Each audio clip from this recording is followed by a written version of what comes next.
It is now time to head back down to Aotearoa Farm and see how the animals are faring. I've based the series on George Orwell's classic story. If you haven't read it for a while, do take the time to read this masterpiece.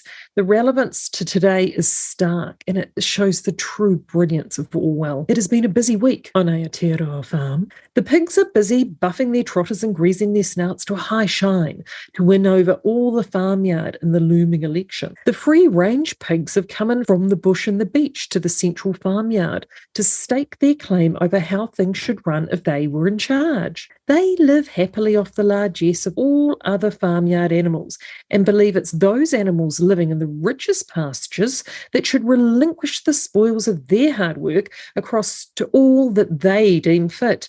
It's also only them that can enjoy the sunny skies and the warm days. Do as they say, not as they do. The boyish co-leader and his dim-witted sidekick would much rather be visiting other farms than working on Aotearoa Farm. They believe firmly, Conrad, that their time-honoured plan for the farm will work much better under their watch. Chippy Pork, however, he's had a tough week. The fracas in the barn saw a tragic loss of some beloved flock by a violent weasel that was thought to be contained, but obviously was not. Chippy's sow of farmyard justice, a former student radical called Silly Faku, got stuck into the fermented grain stocks and crashed a farmyard tractor. She then ran back off to her ancestral coastal home on the farm's easterlymost reaches and left our poor Chippy Pork having to arrange the pig pen yet again. Meanwhile, Winnie Ben, the old donkey and former resident of the central farmyard, has been touring around all the outer paddocks, glades and valleys on Kiwi Farm, as this is how he remembers it, hoping to evoke other animals' memories of grandeur that once was.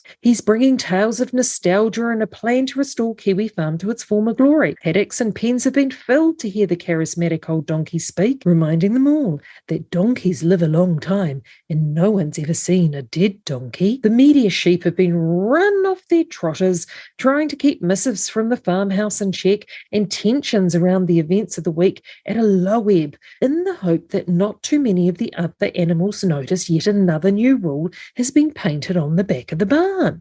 This time around the control of feed and healing plants, vital to the health of all on Aotearoa Farm. They find themselves bleating hoarsely, encouraging the animals to attend a new film released featuring a fictional plastic piggy, as she is the new hope for young porcine kind. What are the chickens, you ask?